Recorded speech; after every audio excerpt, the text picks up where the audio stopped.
Uneducated, unfiltered, unhinged. This is the Mangina Dialogues. We at it again with your host Nick Scopes and the Gregolicious. You know how we do, cause you know we keeping it gangster and silly. Unplugged like a full swung titty. About get jitty, cause you know we down to the nitty and the gritty. And we make shit sound so damn pretty. Yeah, cause this unhinged comedy. And right now you're in the mix. So get ready, cause we about to get it poppin'. And we ain't stopping. Uneducated, unfiltered, unhinged. This the Mangina Dialogues. Hello and welcome to the Mangina Dialogues. I am your host, Nick Scopes. And I'm the Gregolicious. And today, our guests with very cool virtual backgrounds that we can't figure out for some reason.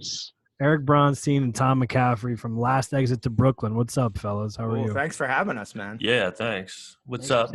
Thanks Who for was that rapping? Who was that rapping? Jaden Smith? It's a hybrid between Jaden Smith and Fergie.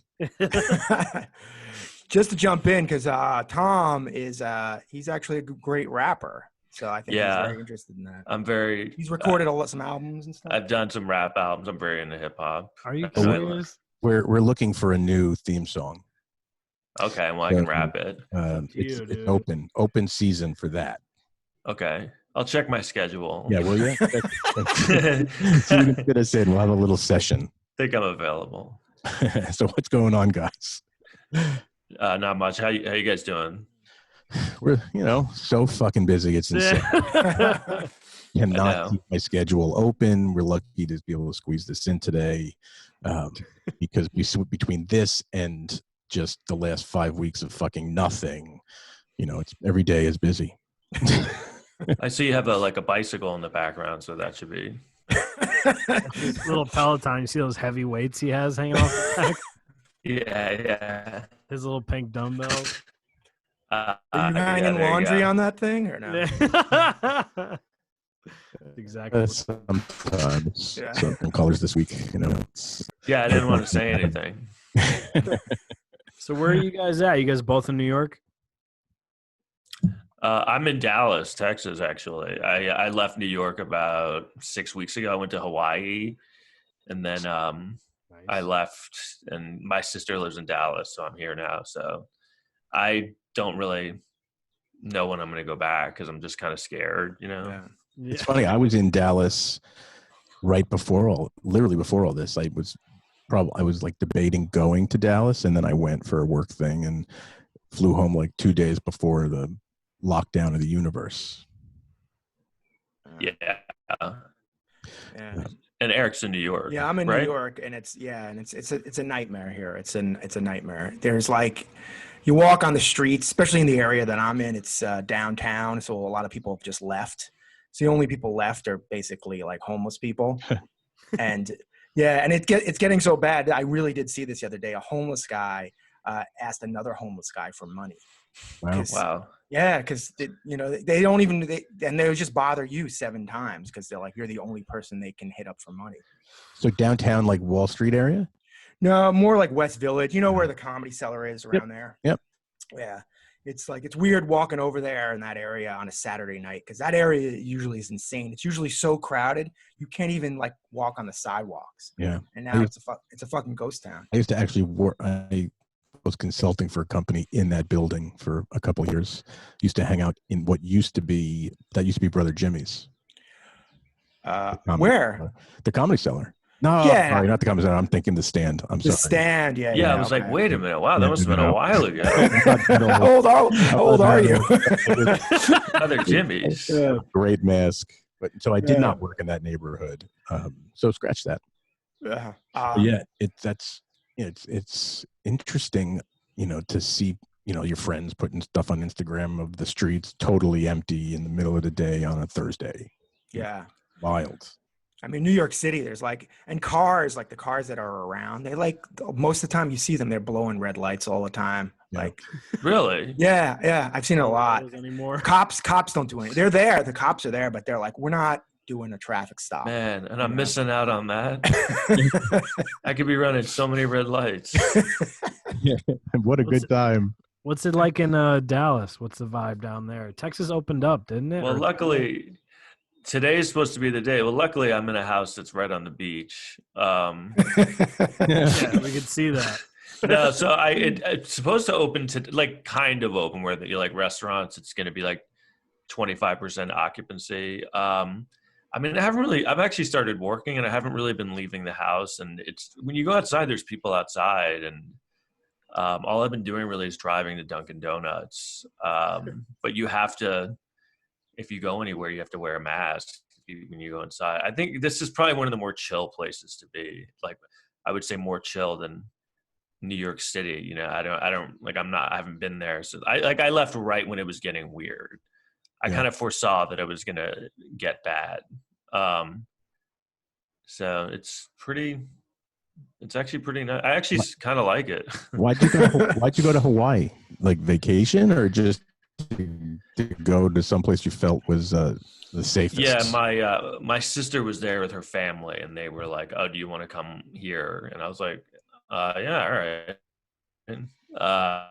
And so I went there. I think I was there for like 9 days, and then I wasn't going to go back. Yeah, and he was like, I think that was when the city was at its worst, and then all of a sudden, I start seeing pictures of him on the beach, like sipping Mai Tais. Yeah. I was kind of being a jerk about it. I have a lot of pictures that I like right when I'm going to post them. I'm like, I shouldn't do this. How's Connecticut?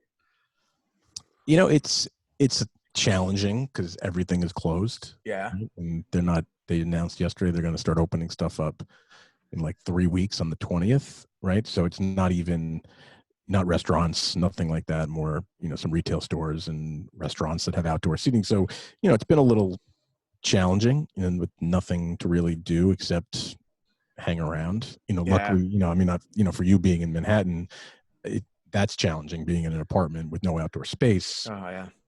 To whatever. Obviously we have outdoor space. We can do, I can go into my backyard and mess around, but it's the same shit, same stuff every day. Yeah. I feel like in the city you get spoiled because everything is open so late normally. Yeah. Now everything fucking closes at 8 if it's open, and most things are not. And you're like, you realize that you have to get your shit before 8. Yeah. It was pretty wild. I went. My office is in Midtown, right across from Madison Square Garden. So a couple weeks ago, I was like, screw it. I got nothing to do. I'm going to drive into the city, go into my office, pick up some shit, and come home, really for no reason. So drove in, parked my car on the street, which never can do in the middle of the day. Go into my office. I'm walking on the street right across from the garden, and hotels are posted that they're closed until May, right? It was like 4 weeks ago. They're like, big hotels, like, we're closed. Hopefully see you in May, right? All the like little restaurants that are on the street, everything closed. I'm like, geez, this is crazy. Yeah. What that was your town? That was No, that's Midtown Manhattan. Oh, that was Midtown Manhattan. Yeah. Oh, okay, I got it. Across from Madison Square Garden. Yeah. It's like there's like 2 things open in the whole city. You see a lot of delivery guys. That's their kind of their. That's it. That's what's going on. People bang pots at 7:00, but And I was doing the pot. Do you know about the pot banging? Yeah. They're banging out the window. And the first couple of weeks, you're like so into it, and then it seems like it just happens, it just comes around so quickly. And then after a while, you're like, I don't want to fucking do this anymore. What is the pot banging? At 7:00, it's a nice thing. You bang pots and pans to, what do you call it? To support people, like support the health workers. Okay. But the thing is, on my block, everyone's left, so I'm like basically the only just person. You. Yeah. And I'm like, feel like I'm giving murderers directions to my house. I'm the one fucking, they're all looking up at me. I'm like, fuck this. There's people on the street throwing shit up at you. Look, can we hit him? Can we hit him? Now, guys, let's bring it to your attention. We have a new guest. Oh, yeah. Sorry, guys. All good. What's up, Alex? How are you? Just getting off work. I'm doing good. Is the bed made? No. I think you could see that. Haven't made the bed. Haven't made the bed in 6 weeks, probably, huh? Nope. Yeah. No point. Where are you at? I'm in Ramsey, New Jersey, with my mom here. staying in her townhouse since March 13th now. So that's been a month and a half. Yeah, crushing it. Who's cooking? It's a combination. Me and her both ordering out, cooking, kind of trading off. Yeah. And I'm just leaving my. I'm not sure what's going on with my apartment in New York City right now, but it's been deserted for 45 days. And my toilet did have a problem where it was running. So I might walk back and there might be just a giant hole in my bathroom. Yeah. So in related news, I heard Manhattan just flooded today. Did it really? No, I'm just kidding. Okay. No, Your toilet ruined the city. Yeah. I was on a conference call this morning, and somebody was telling me that their friend actually is the COO of Mohegan Sun, and they were having like a happy hour yesterday.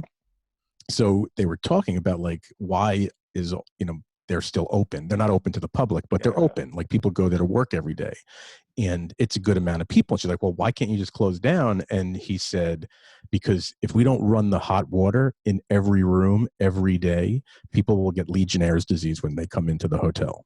Whoa. So you may why is that? I have no idea. I didn't ask that follow-up question. I would have immediately asked that follow-up question. But I also this is going to sound so fucking obnoxious. I have an apartment in Manhattan also that I go to so rarely that there's definitely been large lengths of time, like 6 months at a time, where no one has been in that apartment and the water has not run. And I've run the water, brushed my teeth, and I never got Legionnaire's disease. Wasn't that like an old-timey disease, like ricket or some shit? Wasn't that the very Greg's first disease? Yeah, Greg's generation started it. Whatever. What is that disease? I know that happened like in the Bronx a few years back. Yeah. Do you know what it is? Hold on. It's a disease that's not good to get. I've never heard of anyone dying from it, though. No one's ever like, oh, Steve died. What are the good diseases to get, Greg? Oh, syphilis. It's a good one. Sex addiction. Solid. Yeah, at least if you're going to get a disease, it's going to have fun with. Did you say your friend was the COO of Mohegan Sun? No, I have my friend was in a happy hour with this person, COO of Mohegan Sun. Wow. Yeah. That guy must be fucking loaded. Holy crap. Yeah, I'm very intrigued by the whole Indian community, the reservations and stuff like that, and how it just seems like there's people that can't possibly have Indian lineage that all are part of these tribes that have that split the billions of dollars from the fucking casinos. Yeah, it's No, I don't have much there. Pretty much what it is, right? Yeah. We have to be careful. We have a very huge Native American audience. That's true. They're all, Yeah. What tribe was Trump from? I'm not touching that. Who the fuck knows? Orange face tribe. So that's a quick bit question. You guys, you're up in Connecticut where you are. I mean, it's probably, is that Trump country around up there or no? Where you guys are? We're usually a pretty democratic state, right? Pretty Yeah. blue state, but They're our town where I live is definitely more Trump country than other parts of the state. Like as you get closer to New York City, you get closer and closer to, and there's a lot, the financial world, and obviously people that come out of the financial world are largely, or lots of them are conservative. Conservative for lots of reasons. So there's a good amount in my area. But overall it's heavily Democratic. Yeah. I once did a show up in Connecticut, and the crowd looked like Trumpers so much. Everyone. Oh my God. They were old and white. So after the show, I didn't do any Trump jokes, And then after the show, people asked me why I didn't do any. And I said, well, I just assume you guys love Trump. And they're like, no, we all hate him. Right. Yeah, there's a lot. I mean, but looking at the people in Connecticut, there's a lot of Vineyard Vines clothing, stuff with lobsters on the shorts. Easily mistakenable for Trump country. So you're both in Connecticut? Yeah. Sorry. Are you in like the same, like right near each other? 20 minutes, 25 minutes apart. Wouldn't it be really funny if they were just standing right next to each other? I just went like this, and I was the one into his screen. Right? Yeah. Just popped up. Hey, exactly. I totally break the illusion. We should do that. Like when we're back in the studio, we should do Zooms, but just be in the same place. Yeah. And those are fake backgrounds you guys have, right? Yeah. I wish. This is my actual house. So let's talk about your guys' podcasts. Yes. All right, cool. Yes. Let's Tom, do you it. want to talk about it? Sure. How long has it been running? I feel like that's the most interesting part. I know. Well, it's had a lot of different. It's kind of like Spinal Tap, where there's like 50 members throughout the years. These are the Van Hagar years or something like that. Yeah, these are the those years. Remember, didn't they hire someone at the weigh-in that no one knew who they were? Gary Sharon. Yeah. Okay, all right. I think you guys are the only two that know that. I definitely didn't. I knew Greg was going to know Gary. I guarantee that's never been said at the same time before. He ruined Van Halen. He was like George Clooney in that old Batman series, like it was going well, and then they just threw this guy in and it was fucking over. Who was Greg, who was the lead singer that Motley Crue threw in there for a hot second? John Corabi. Yeah. Wow. When was that? That was like late 90s.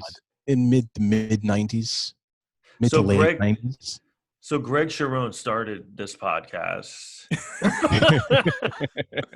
after he got cut from Van Halen. No, I started this podcast in like 2013 when podcasts were kind of a newish thing. A friend of mine from LA had moved to New York, and he had a podcast, and they were kind of big in LA at the time. Like a lot of comedians were getting them, but in New York, it was kind of unheard of for a comedian to have a podcast. And I'm really into pop culture and movies, so we started it, and then he moved back to LA, and I kept doing it on my own. I just have guests every week, and then I reconnected with Eric because me and Eric kind of started comedy together in New York City, and we hadn't seen each other in probably like 9 years. And then I was like, hey, I had him on the podcast, and then I was like, hey, do you want to like be on this like all the time? Because some people do podcasts where it's just them talking. I'm not really that great at just being alone talking. And so me and Eric, what? You need that. I feel like you have I'm better. It's like I'm better at bouncing off someone. So me and Eric started doing it, and then we met Alex, and Alex is a producer and has a lot of good audio equipment. And he's like, you guys should have better equipment when you do this. Yeah. And so then Alex came on, and then we just recently got on Storic Media Podcast Network. So it's very exciting, and here we are. We got to use their recording studio 3 times, and then the pandemic happened, and now we're doing Zoom podcasting. So similar to us. Yeah. Yeah, so that's cool though. So now when this ends, I guess we can use their studio again. They'll let you back in. Maybe, I don't know. Yeah, we let these guys come. They got to come back. Yeah. And what else was I think and it's a great what? List some of the guests you've had, just because over the years. Oh yeah, and I remember, I remember when I first started, I'm one of those. I've been around doing comedy for a while, and I like literally everyone I know became famous. I think I have some weird touch where like if you know me, you become famous. So, you guys can thank me in a few years. Yeah. So I like Ari Shaffir used to do it all the time when it started, and we just had Mark Norman has been on it a bunch of times. Who else did we just have? Sam Morril has been on it. Sam Morrill's done it. Yeah. We just had Dan St. Germain, who's hilarious. Yeah, Dan. I'm trying to think who else I used to have people on it all the time when I was doing it alone. How many years has this been running?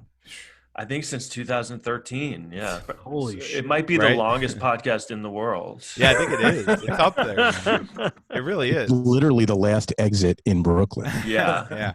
And it started out in Brooklyn, but then I was living in Manhattan at one point, and so I felt like a real phony at that point. Like I wasn't in touch with my roots. Like, you were off-brand. Yeah. How long have you guys been doing your podcast? We just started yesterday. Oh, wow.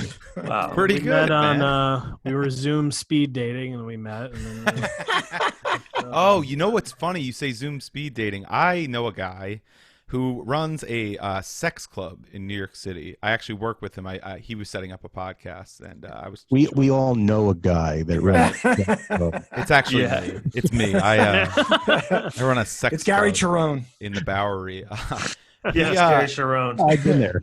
Yeah, no, it's great. And he's doing a Zoom like orgies now. Like so, this has literally gotten into every business, every industry that you could imagine. And I haven't been into one of these yet, but I was invited.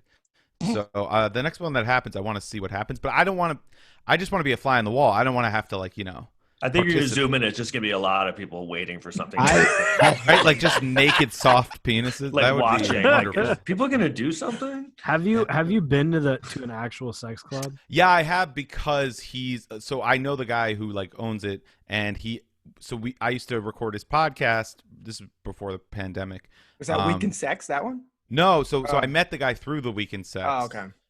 So he approached me about doing a podcast.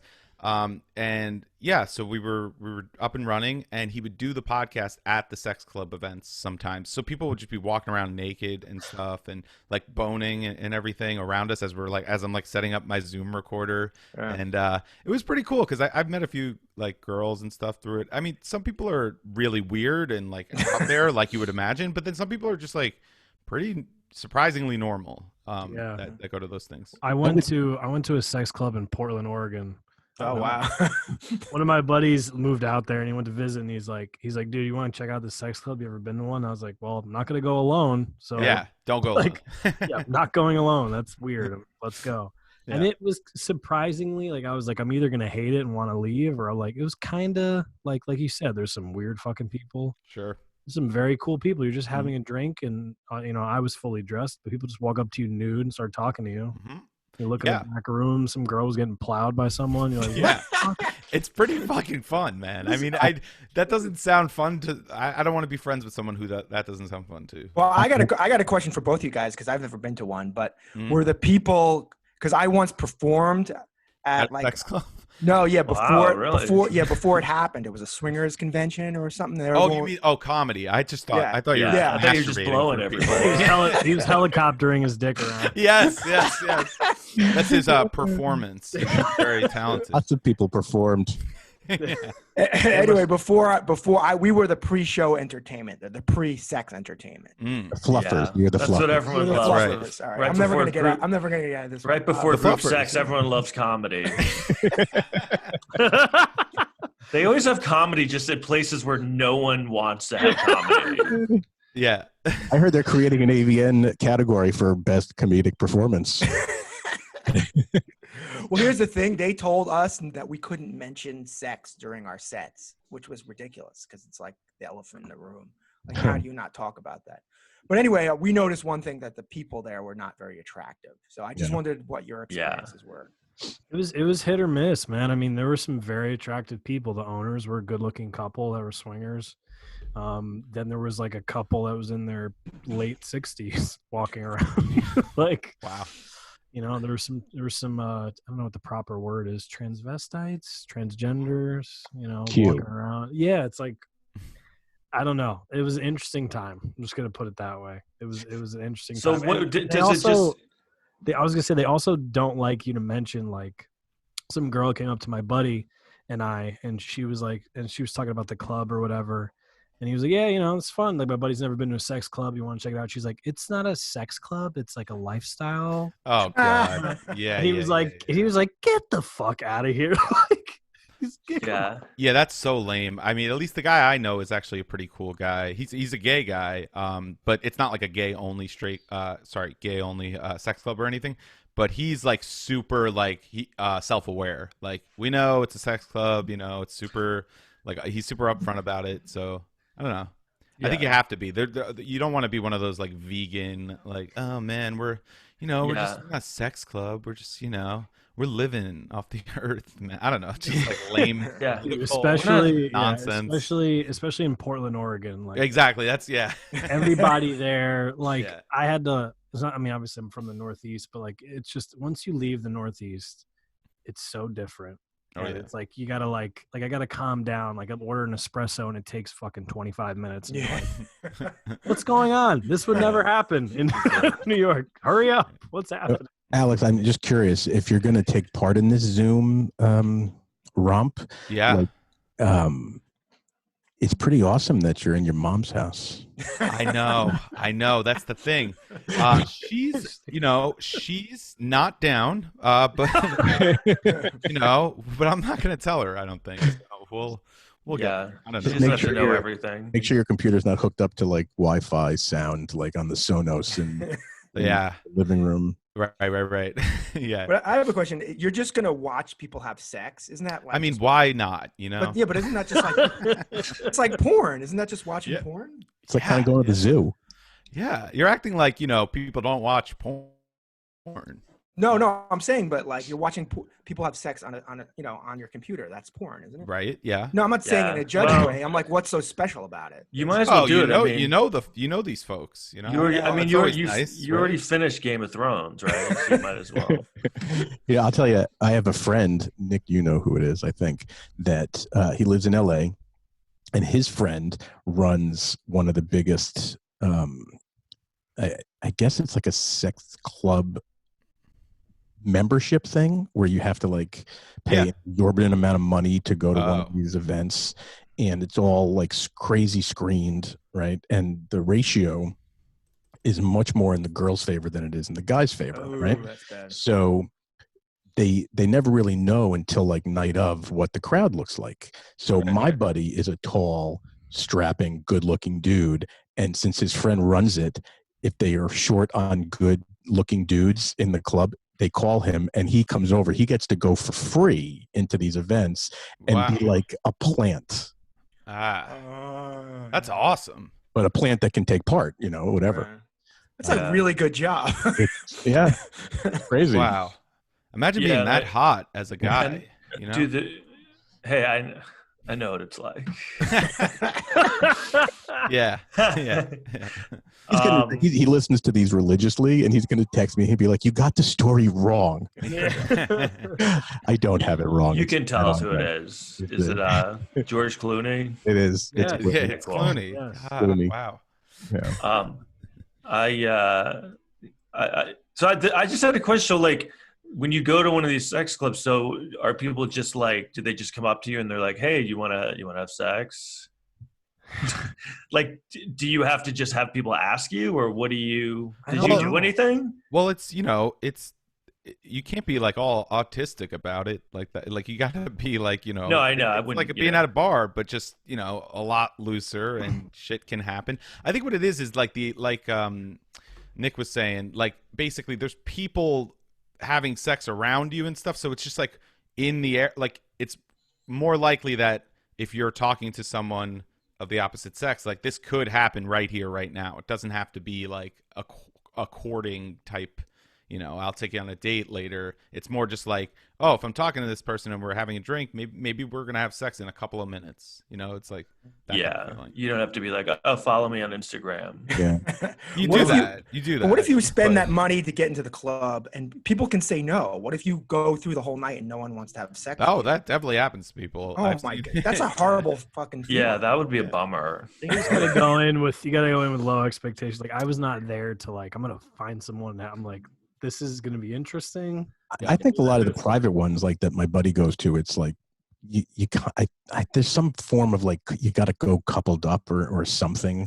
A lot of them don't let single dudes in. Yeah. Like you're going, I think that's what it is. Like single guys know, but, and so you're kind of going and it's like, it's kind of predetermined. Do you guys listen to the Howard Stern show? Of course. Yeah. Yeah. Not as much lately, but So we had on Brent Hatley a couple weeks ago. So if you've listened to the show like the last year, Brent has been on. He's a producer. He used to be on the Bubba Love Sponge show, and he's been producing on the Howard Stern show for the last 6 years or so. And him and his wife are swingers. Oh, nice. So they like the whole last year of the show. Well, I mean, so much of it was occupied by him telling his stories about him swinging with his wife and going to all these sex clubs. And they sent one of the guys with them one time to sort of report on what he saw in the club. And when he reported on the air, there was not a single good thing he had to say. He was like, every room was disgusting. The people were gross. He's like, Brent and his wife are the hottest people there, and they're like sixes.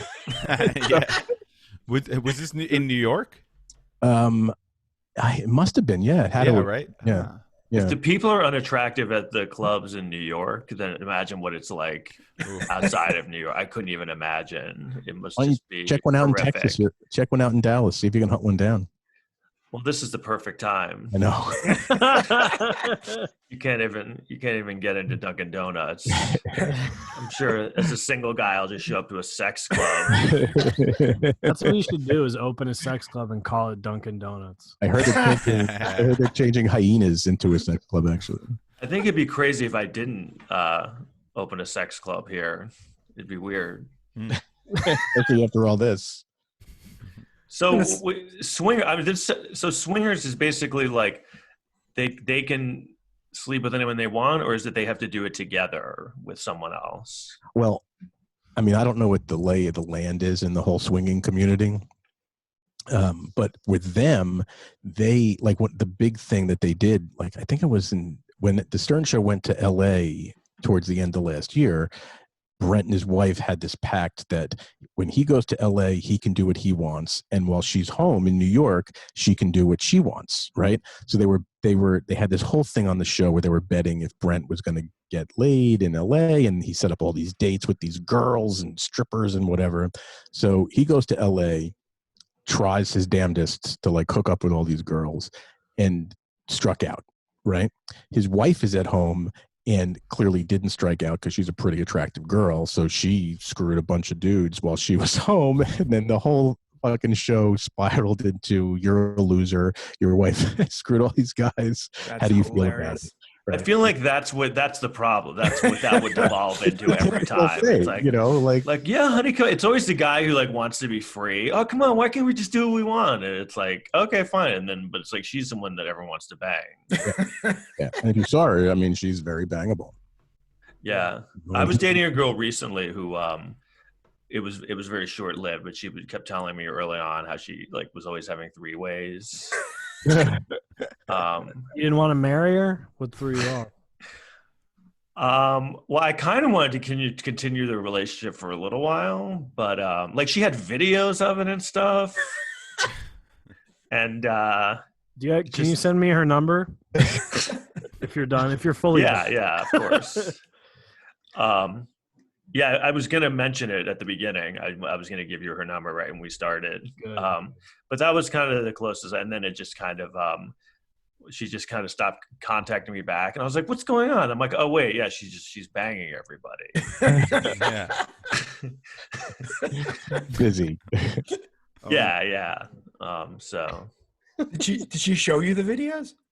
She showed me one video, and actually it was just a thing. It was one of those things like it was fine, but she talked about it like really soon in the relationship. I feel like the second week she was already like talking about all the three-ways she's had. She wasn't from America.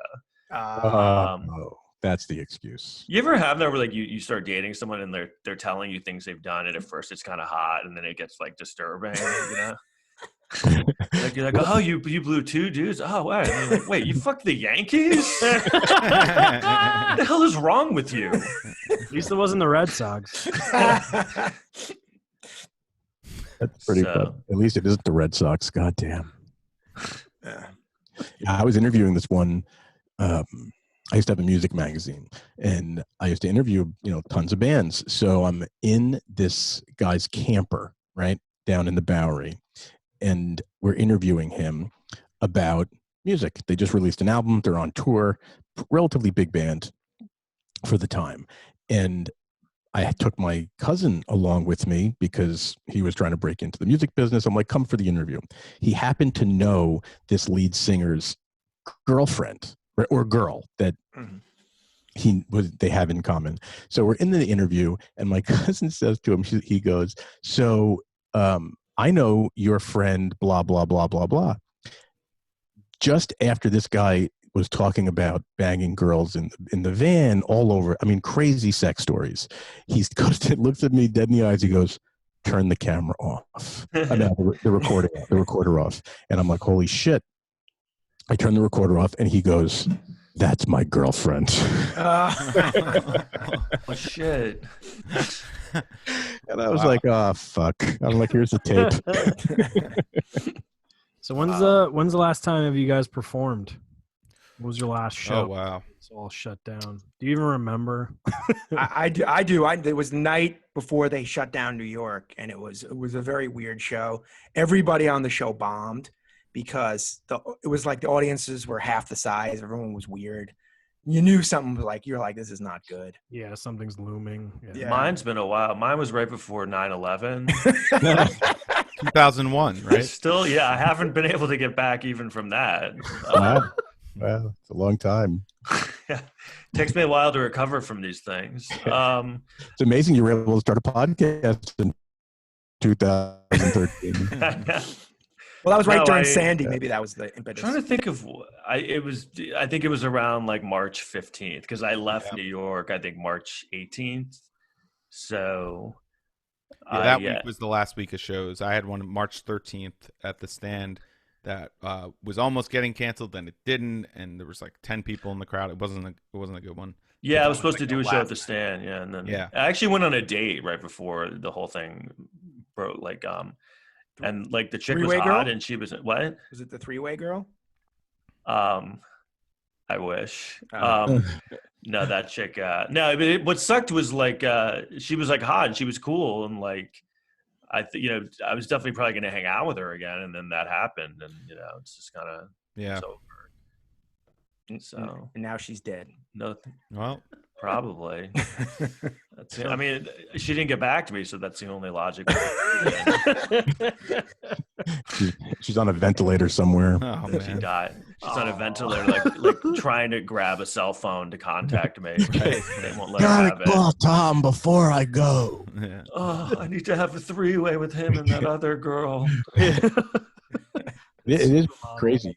We had a show on Friday the 13th that we were debating canceling up until like an hour before, and it was sold out at this place we did it at, and everybody wanted to go on with the show, and so we were like, screw it, do it. And it was packed, right, Nick? I didn't go because I was too much of a pussy. Yeah, we sold like 100. That was the max. So we sold out the room, but then like 22 people wanted refunds and weren't coming because of the virus thing. But it was in a part of Connecticut that no one really gives a fuck. You know what I mean? They're like not. I love that town, but like they were straight up like, nah, we'll be fine. You know what I mean? They weren't scared at all. So. Well, I remember Friday the 13th. I feel like that was like that was the night I went out with that girl, and it was like all this was starting, and I went to a bar that all the bars were packed. No one was. Yeah. I feel like that. It felt like the last gasp. It was kind of like, all right, but. Yeah. So that weekend, I think it was spread a lot that weekend. That was probably they should have just closed it immediately, because that weekend everyone went crazy and so many people were out. It was like probably what fucked up New York. Yeah. I mean, I know a ton of people that have, had it. No one, I mean, I've known a few people whose elderly relatives have unfortunately passed, but know a lot of young people that got over it relatively quickly or had, slight symptoms. The city did this certain thing. I'm sure you guys saw it, that they did a testing of antibodies outside of grocery stores last week, where they tested 3,000 people. Yeah. And like 1 in 4 had antibodies. 1 in 5, yeah. 20% of what they tested had some level of antibodies in them that when they were exposed or had it and got over it. So that's what that means, is that so a lot of people have had it, but actually were able to just get through it? Not necessarily have not necessarily had it showing symptoms, but were exposed to it and, could be carriers of it or got it over it. But yeah, so 20% of the people they tested didn't have there was the test of people that didn't previously, were sick or, actually were diagnosed with it. So people who just felt fine for the 20% of them showed antibodies. Well, I feel like every New York comic has gotten it. Like that's what I feel like, because in the nature of our business, I mean, we're just in crowded rooms the whole time with all these tourists. I don't know how like every comic didn't get it. I feel like we did, and just some people that were not symptomatic. Right. That's how I felt. Like my main job is I work at a gym. I'm a personal trainer at Equinox and then doing comedy. So if I didn't get it from the gym and sharing a microphone with some sketchy people, like all these bars, like I don't, knock on wood, I really don't see myself getting it. And in that area of Connecticut where the gym is, there was a lot of people that got it, and they were definitely in the gym, and I definitely have come across something they touched or whatever. Yeah. And weren't you doing comedy shows at the gym? So that's actually just when he takes a shower. That's I do the helicopter. I'm surprised someone hasn't started a comedy show at a gym. It's just another place no one wants comedy. That would not fly at Equinox. People would just be annoyed, and everyone has their headphones. It doesn't even matter. Which is why I can't believe no one's thought of it yet. Yeah. Like, hey, wait, would you guys hate to have comedy here? And like, yeah. All right, why don't we do it? All right, we'll try it. During a bar class, like really throw all those people. Yeah, at 5 a.m. where the gym opens, like, hey, I know you have to get on a train in New York City after this, but let me tell you this joke. And they're like, please. I just feel like most comedy shows are just like situations where people they just get mad at you. I've noticed that a lot. It'd be a good place to do comedy, like a green at a golf course. Just like pop up out of a sand trap and be like, hey. While they're trying to putt. Yeah. Fucking Rodney Dangerfield shit. Well, over the summer, I actually did stand up that was like right next to a golf course. It was outside, and you did stand up under a tree. And it went as well as you think it went. You know what, dude? After all this virus shit, we may have to go back to that. Do an outdoor. Yeah. Well, hey, look at me. I'm about to do a show after this. Are you really? Oh no! I thought you were about to do. I'm doing that tree spot that Eric was talking about. You guys never been to that place in Dallas? That's one of the best beaches in Dallas. Oh, I didn't know. This is one of the best beach comedy shows. And Eric's doing comedy at the front of a roller coaster car. Wow! Imagine if they did that. You get on the roller coaster, there's a guy at the front facing you. It's like, hey, don't mention the roller coaster. Yeah. That would make me puke. Not the comedy, the roller coaster. It's just the roller coaster. Yeah.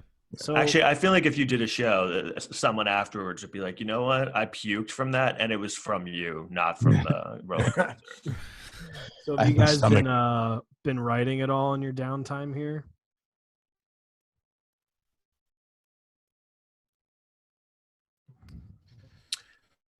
Yeah. I have been. Oh, all right. What have you? I haven't been inspired to write anything old and already is old. I don't know, Tom. Any coronavirus stuff? Because I kind of hate writing topical stuff, because if I write something good, I always get mad because it's like over immediately. So, I mean, I haven't like been writing specifically for stand-up, but I have just, when things pop in my head, I just write them down. And then,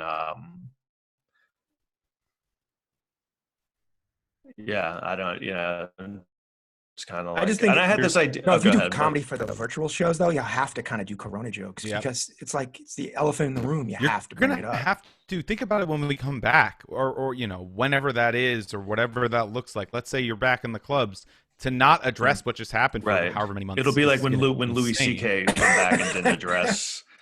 Sure, yeah. Like Louis C.K. came back from that whole thing, and he was like, "Hey, so I went to the store today." Yeah. What? I mean, it will be even weirder than that. Like everyone, including the audience, that's gonna last. I mean, like that's It's over. Yeah. Yeah. I'm not ever getting back on a train.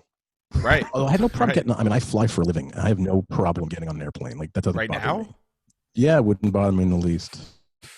Ooh, I don't know. You have a private jet, right? Yeah, I mean, I have my own plane, so, it's just me. Okay. Did you just hear that it was American Airlines just put out a thing where they're making people wear masks on their planes? All the airlines. Yeah, but this was just happened. Like, what was going on the last couple of months? No one's been flying? Oh, all right, got it. Really? Because when I went to Hawaii, I was like, oh, no one's going to be on the plane. It was packed. And then when I've seen some packed planes. But I fly back and forth to LA usually once a month. And just for shits and giggles, I was checking flights, right? And I fly American. Wow. Yeah. And I checked like, oh, let's go to LA tomorrow, see how much it costs. $150, plane's empty. Right. So, but then I saw on the news the other day, people were flying to Jacksonville and the planes were completely packed. Like I mean, I think now they just cut back so many of their flights, the last 4 or 5 weeks that, the off towns are definitely going to be more crowded than the bigger towns. But yeah, I mean, I saw a dude, actually the CEO of JetBlue. You know a lot of CEOs. No, I was watching the news. Oh, okay. He's one of my buddies. We play golf. Yeah. And he was showing like a video of how they clean the air on the airplanes. And every 2 minutes, the air is completely purified on airplanes. Really? Every 2 minutes. Yeah. It goes through HEPA filters and recirculates the air. It's completely cleaned every 2 minutes.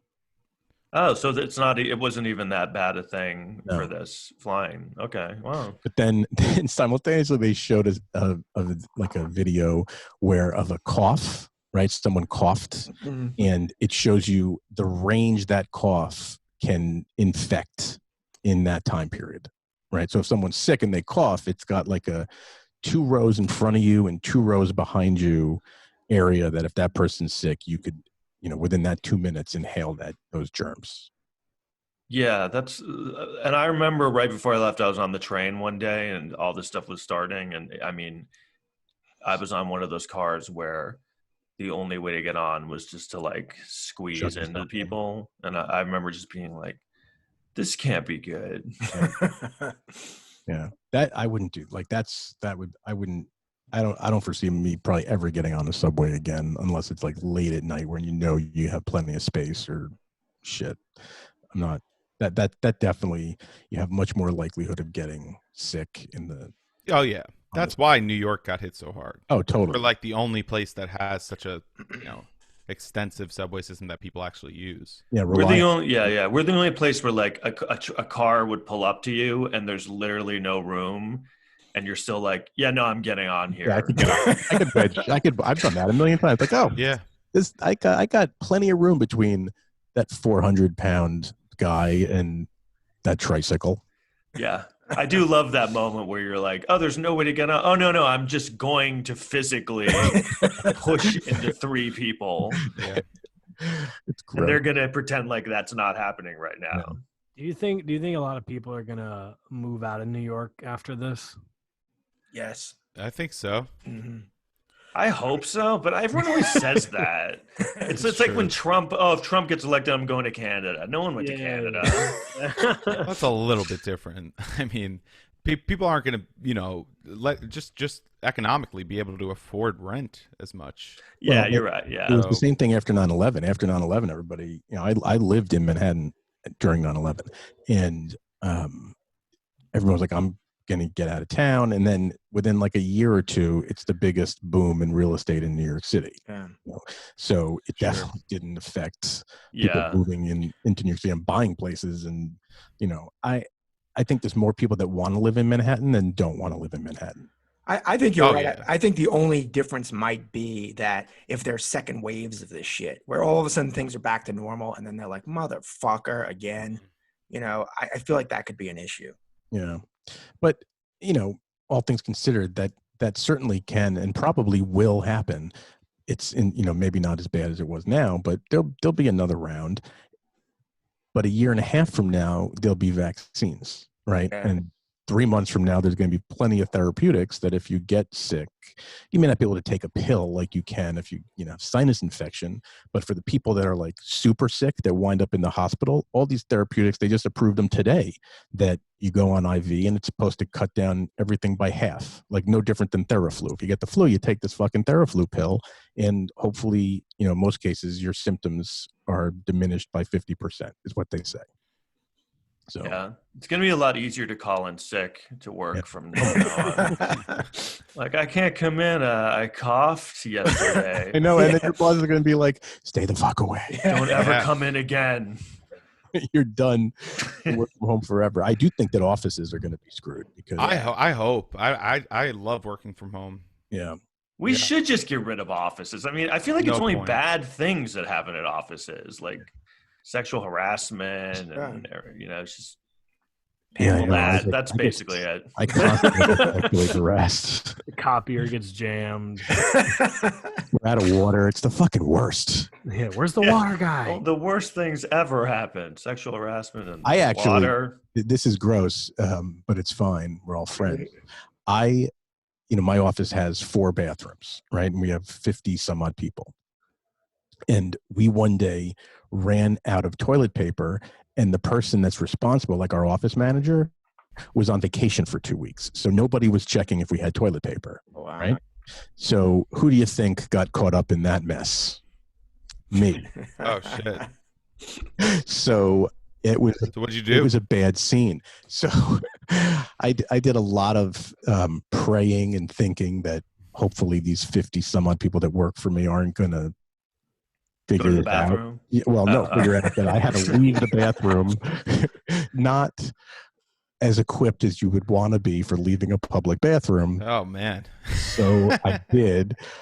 Thankfully, there's a communal office space a few floors down from us that you're allowed to go into and just like chill out. It's like a quiet space that is like half couches and half bathrooms. So I'm like, I can get down there. I'll sneak down the stairs. I'll come in the back door and I'll go into, and that's what I had to do. And luckily I did it very well undercover where I don't think anybody knew. So it worked out okay, but it could have went really, really wrong. Oh yeah. And I would have had to fire 50 some odd people. Yeah. That's a lot of bathrooms to be, stocking. How many bathrooms were there? Well, in my office, just 4. Okay. So not bad, but good toilet paper. Because I remember a lot of office toilet paper is kind of rough. It's kind of rough. No, we are not. We are not hitting the best toilet paper we should be. So, what are you gonna do? Sons of bitches. Anyway, so what are you guys doing for the next X amount of time on your podcast? Like, what do you guys have coming up? What are you guys gonna be talking about? What are you doing? Well, we just we have a few in the can that we're about to. I think we're releasing one today. We just did one yesterday. We're doing a couple a week now. We were only doing once a week, but now that this network we're on is just launched recently, so we're just trying to like give as much content as possible just to kind of get it out there. Yeah, we've been having more guests than we usually do. A lot of times before COVID and everything, it was just the 3 of us for a lot of the episodes, but we've recently Tom knows a lot of comedians from New York from like 10 plus and years. Eric too. Yeah, and Eric too, yeah. All of us really. So we've had we've been interviewing our guests, talking about what they're doing in their various quarantine situations, and then also Tom just always goes off on some tangent. We talk about Adrian Brody about once per episode. Why is that? Like, I mean, that's what everyone does on their podcast. I think it's our unique thing. Tom went to high school. I went to high school with Adrian Brody, and so and everyone accuses me of bringing it up, but I feel like I'm not the one that brings it up most of the time. Okay. So, like, see how I just didn't bring it up this last time now? That's fair. I did. I'm just pitching our show. So. No, we I went to school with him, and I kind of have some funny stories with him. And does he think they're funny? Does Adrian Brody? Does he think they're funny? Yeah. I don't know. Let me call him right now. Yeah, let's do that. Yeah. I just got a text. He said he loves them.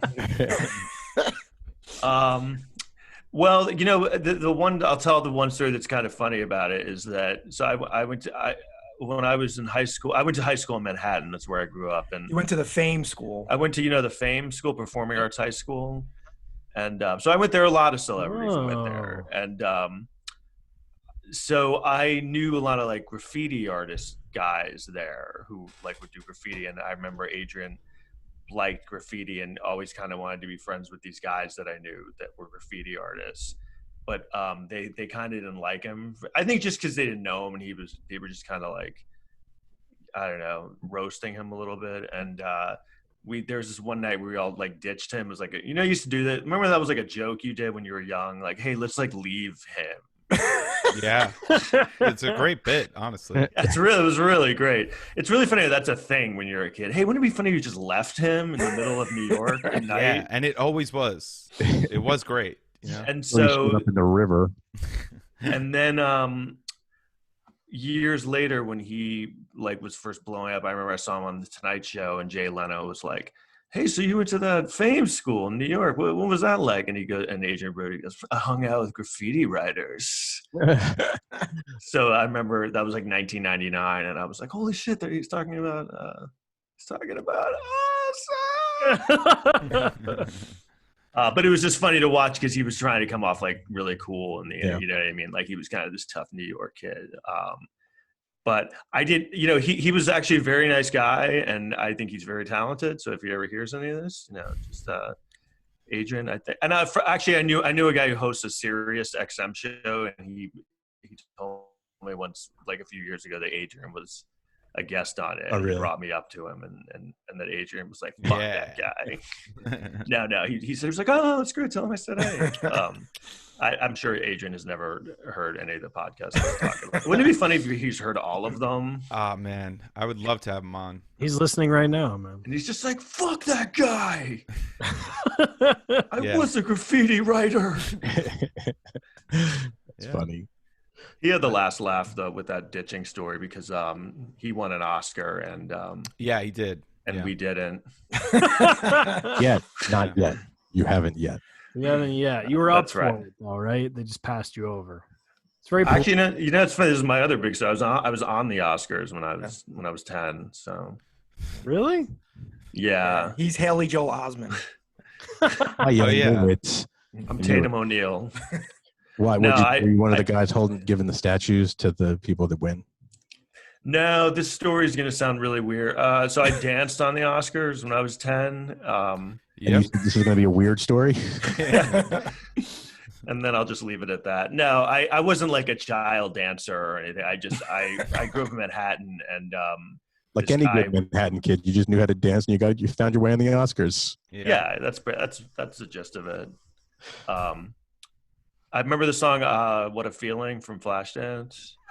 I do. That's the song I danced to. It wasn't just me. It was like 50 This kids. is one 10-year-old boy. It was just Tom. Yeah. And now this next, what do they call it because they do the songs throughout the show? They have the performances. Yeah, number. Yeah. Is it on YouTube anywhere? This is on YouTube, but you kind of can't. It's on YouTube, yeah. And I didn't put it up. Someone put it up. Oh my God. Adrian Brody. Yeah, put it up. It was just. What? Famous scene where she's in the chair and she pulls the cord and the water comes drenching down over her. Is that your scene? That's what I did. Yeah. Is that what you did? Like you and 50 other kids? Yeah, we all had it was just a really big puddle of water came down on us. much different time in 1983. Yeah. I had a dream like that once. Yeah. Also, it was. And then I actually, I was there because I went to the podium with me and all the kids went to the podium with the guy who won an Oscar, and while he was accepting it, and I didn't realize this until 3 years later. That guy who I was up there with accepting it, like directed the movie Dirty Dancing, like 3 years after that. Oh wow! Yeah, cool. What's really funny is I didn't realize it at the time what was happening to me. I didn't know that I was up. They just were like, "Hey, go up to the podium." And I was like, all right. And then I realized like 10 years later, I was like, oh, I was there with the guy getting the Oscar. So, Eric, Alex, what do you have to compete with that?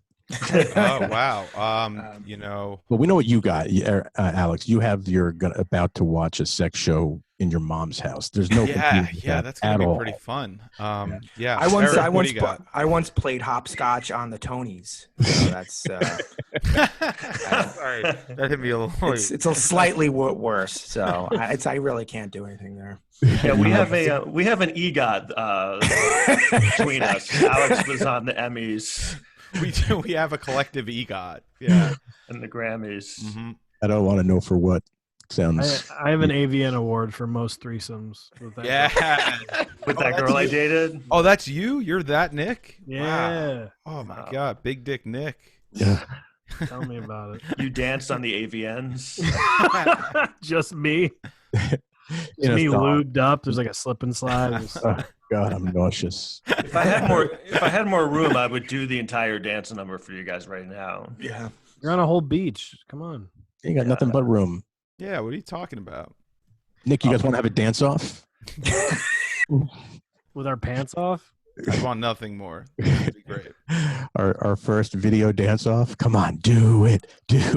No. It could become like a running theme on the show.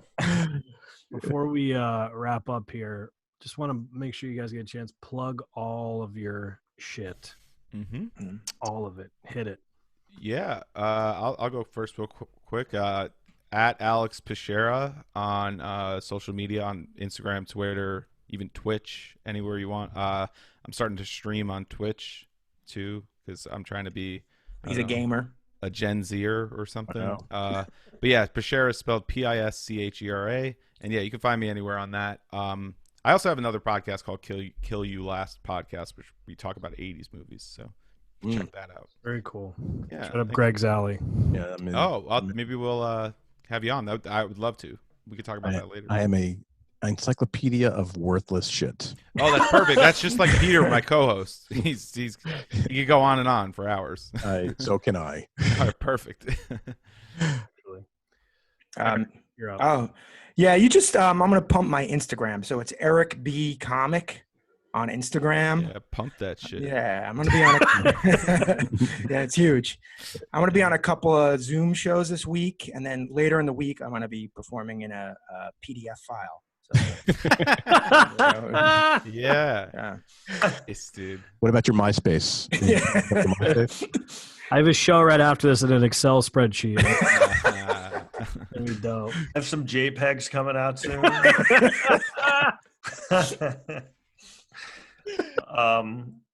Are you done, Eric? Yeah, that's it. Oh, okay. Let's follow me on Instagram, Tom McCaffrey at Tom McCaffrey 722. I'm putting up videos because I have nothing to do. Which are very funny. They're very funny. I've been watching them. Have you? Yeah. Yeah, I like the calls. Like I live for that shit. Yeah. What's so funny is like they're so clearly fake, and just people keep putting comments about. They're like, "This isn't real." Come on, people are actually doing that. Yeah, it's hilarious. People are the dumbest. Yeah. Unbelievable. I knew people were dumb, but it never ever even occurred to me that it was like I'm like, I never even thought this would. I wrote a list. I don't know if you said like, just I hand wrote it out like the funniest comedians in the world, and I wrote Richard Pryor and then me. And then someone was like, this guy probably wrote this himself. Yeah, dude. Yeah. So, and then I have an album that came out in November called New York Funny. Check it out. 800 Pound Gorilla Records. It's pretty funny. Hey. It's New York funny. So buy it. And then I have a movie that I made years ago. It's online. It's called Adventures in Comedy, and I wrote it and directed. I star in it, and it can be like Janine Garofalo's in it, Jim Gaffigan's in it, and Michael Che. It's pretty funny. And then do you think you're gonna dance on the Oscars if they happen, like this coming year? Well, they just contacted me. They wanted to do it just for my house this year. We're gonna reprise the role. Yeah, they're going to get all the kids together. Half of them are dead now, so it's going to be, yeah. That sounds like the best Oscar skit ever, actually. Assembling the kids from What a Feeling. What a feeling.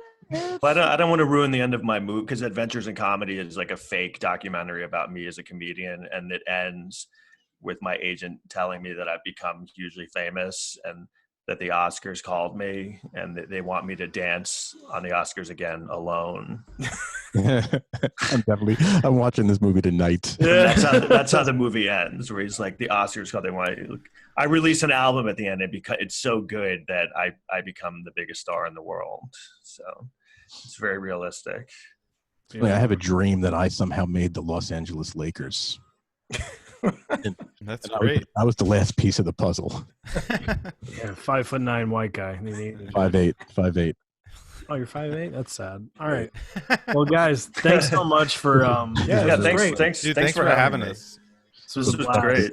Yeah, we'll do it again in person, hopefully. Yeah. Oh, that'd be great, man. Yeah, maybe you guys can come on our podcast if you want. Yeah, Absolutely. anytime. Down. We when this is all done, we didn't even talk about it. We run a club out here in Connecticut. Oh, really? Yeah, we started in October in the basement of a kind of a dive bar, but the room is fantastic. We've been bringing guys out from the city since October to headline the weekend shows. Okay. It's been really great. I mean, we've had tons and tons of guys, and girls doing shows for us on the weekends. So they have women doing comedy now? Yeah, can you believe it? Wow. It's Unbelievable. Yeah. Nuts. They just passed the law. Yeah, I know. I've been quarantined. Yeah, crazy things that happen when there's a virus. Yeah, so we should talk when this is all done. We'll talk about you coming to you guys. Yeah, that'd be great. Oh, dude, that's awesome. And I got you on Instagram, so I'll talk to you about bringing you on Kill You Last. Sure. Talk 80s movies. Yeah. Yeah. All right, guys. This Thanks was great. a lot. Thanks, man. Thanks, man. So much. Later. Okay. All right. Take care, you guys. Thank you. Later, guys.